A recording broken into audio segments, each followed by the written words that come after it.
Hi అండి, అందరికి నమస్తే అండి. మా ఆవిడ దివ్య అండి. మా ఆయన ప్రసాద్ గారండి.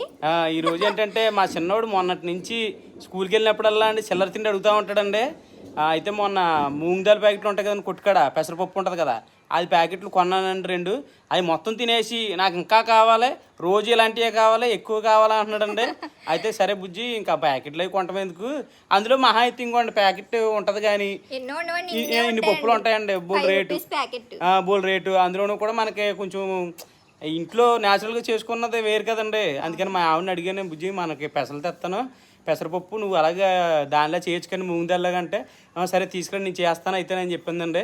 సో ఆ ప్రాసెస్ ఎలాగనేది మా ఆవిడ అడగండి, మా ఆవిడ చెప్తుందండి. చాలా ఈజీ అండి. నేను కూడా ఎప్పటి నుంచో పెసరపప్పుతో చెయ్యాలని చెప్పి ఇంట్లో పచ్చెనగపప్పుతో గానీ పెసరపప్పుతో గానీ చేసుకుంటే మంచిది కదా, ప్రోటీన్ కూడా పిల్లలకి. అవునండి, చేద్దామని చెప్పి అనుకుంటున్నాను ఎప్పటి నుంచో. మా ఆయన అడిగారండి. మా చిన్నోడు ఇలా ఏడ్ చేసాడు, చిన్నోడు వదిలేసాడు కాదు. బఠానీలు, బొంబాయి శనగలు ఇలాంటి పప్పులు ఎక్కువ తింటాడండి. వేపుడు శనగపప్పు ఉంటది కదండి, అది కొంచెం గిన్నెలో వేసి ఇచ్చేస్తే మొత్తం డిమార్ట్ లో అయితే చాలా కరకరలాడుతుందండి. అక్కడే కొనని చెప్పి ఆయన చిక్క తింటాడండి మా చిన్నోడు. అందుకని వాడి కోసం అని చెప్పి మూంగ్ దాల్ చేస్తున్నానండి. చాలా ఈజీగా చేసేచ్చు, తప్పకుండా మీరు చేసి పెట్టండి మీ పిల్లలకు కూడా. చాలా బాగుంటదండి.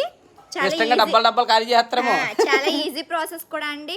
ఎప్పుడన్నా ఆకలి వేసినప్పుడు, సాయంత్రం మాట్లాడినప్పుడు కోరిగిన్లో కొంచెం కొంచెం కోడి పిల్లలకి వేసినట్టు వేస్తే మన పిల్లలు తినేస్తారు. అది ఎలా తయారు చేయాలో చూద్దాం రండి, నేను చేసి చూపిస్తాను మీకు. ముందల కోసం మనం పెసరపప్పుని నానబెట్టుకోవాలండి. నేను నైటే నానబెట్టేసుకుని ఉంచుకున్నాను. మా చిన్నోడు మొన్న నుంచి అడుగుతున్నాడు కదా అని చెప్పి రాత్రి అనుకున్నానండి చేద్దామని చెప్పి. అది మీకు కూడా చూపిస్తాను ఇప్పుడు. మీరైతే ఒక 4 గంటలు అంతే సరిపోద్దండి. ఇది నైట్ నానబెట్టుకున్నా పర్వాలేదు. ఇలా ముక్కలు అయ్యేంత వరకు, ఈ పెసరపప్పు ముక్కలు అయ్యేంత వరకు నానబెట్టుకోండి. దీన్ని బాగా నూనెలో వేయించేసుకుందామండి. ఇది ఇలా డైరెక్ట్గా నూనెలో వేసేస్తే మనకి గరిటికి అందదు కదండి, దానికోసం అని చెప్పి నేను స్ట్రైనర్ వాడతానండి.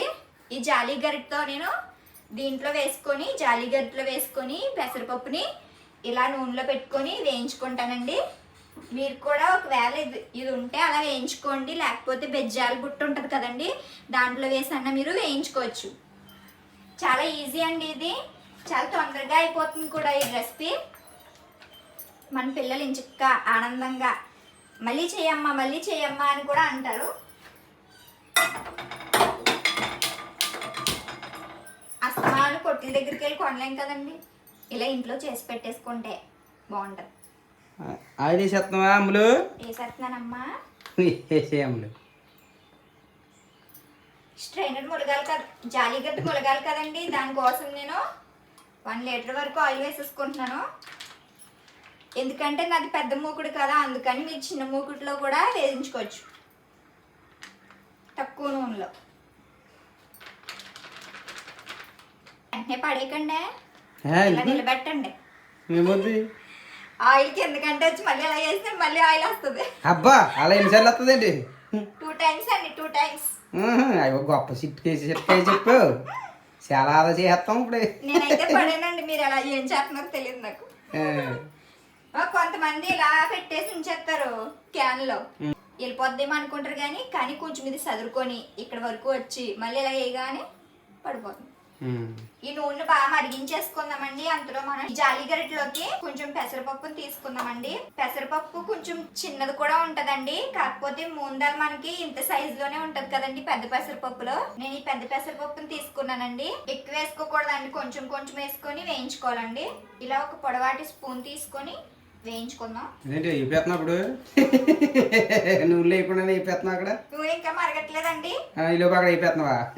టేస్ట్ చూస్తానండి, అది పైకి వచ్చే వరకు చూసి అప్పుడు వేసేద్దాం. ఈ పెట్టేసి వేపేసుకుందామండి. ఈ లోపు అలా చూస్తూ ఉండాలి. మీడియం ఫ్లేమ్ లో, స్లిమ్ లో పెట్టుకొని వేయించుకుందామండి. మంచిగా కరకరలాడుతూ. ఇది కొంచెం కూడా తడి లేకుండా వేయించుకుందామండి. తడి ఉన్నది అనుకోండి మళ్ళీ మెత్తగా వస్తాయి. చెమ్మ లేకుండా ఉంటేనే బాగుంటదండి, మనకి కరకరలు ఆడతాయి. తేలు తేలు తేలు తేలు అంటే తేలు కాదండి, పైకి రమ్మంటున్నది. పప్పు వేసాను కదా దాన్ని. ఈ పప్పు కూడా ఉందిలేండి దానికి మా ఆవిడని అవ్వడానికి కారణం ఒకటి ఉంది. పప్పు అనేటప్పుడు ఎందుకు అవుతుంది తర్వాత చెప్తానండి. సస్పెన్సే అది. చూడండి నేను ఇలా జాలీ గట్లో పెట్టుకొని దీన్ని ఇలా ముంచేసుకొని వేయించుకుంటున్నానండి. ఒక్క గింజ కూడా కిందకి వెళ్ళి మనం తీసుకున్నప్పుడు కూడా ఈజీగా వచ్చేస్తుంది. కుండలో ఉండాలి పిల్లడు చూస్తే దుడ్లో ఉండాలి అన్నట్టు ఉందండి మా ఆవిడ చేసేది భలే ఉందండి. అంటే నిజమే మరి ఆయిల్ లాగా ఉంటుంది. ఏపింది బయటకు వచ్చారు. మంటని తగ్గించేసుకున్నానండి, మీడియం ఫ్లేమ్లో పెట్టి వేయించుకుంటున్నాను. ఇలా తిప్పుకుంటూ వేయించుకుందామండి, అన్ని పప్పులు కూడా వేగుతాయి. నేను కొంచెం ఎక్కువే వేయించుకున్నానండి, ఎందుకంటే మాకు 4 పిల్లలు, అంటే మా ఆడపడుచు వాళ్ళ పిల్లలు 2, మా పిల్లలు 2. మా 4 పిల్లలకి కూడా చాలా ఇష్టం అండి ముందలు, అందుకని నేను ఎక్కువే వేసాను. ఒక 1/2 కిలో పప్పుకి వేపుతున్నానండి నేను. ఇలా వేయించుకున్నప్పుడు కొంచెం చూసుకుంటా ఉన్నామండి, ఇంకా మెత్తగానే ఉంది, ఇంకా వేగాలి.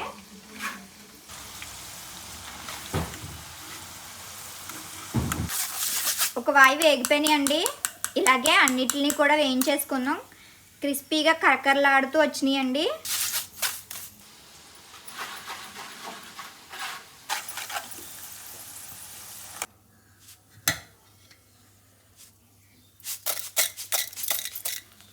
అయిపోయిందండి మూందాలు మనకి. దీంట్లో మనం ఇప్పుడు సాల్ట్ అలాగే కారం, చాట్ మసాలా వేసుకుందామండి. నేను 2 కప్పులు తీసుకున్నానండి. 2 కప్పులకి నాకు అది నానిన తర్వాత ఎక్కువ అయ్యింది, తర్వాత ఇంకోండి 2 కప్పులే అయిందండి. ఇప్పుడు దీంట్లో 1 స్పూన్ సాల్ట్ వేస్తున్నానండి. మీకు సరిపడినంత వేసుకోండి, కానీ 2 కప్పులకి 1 స్పూన్ సరిపోతుంది.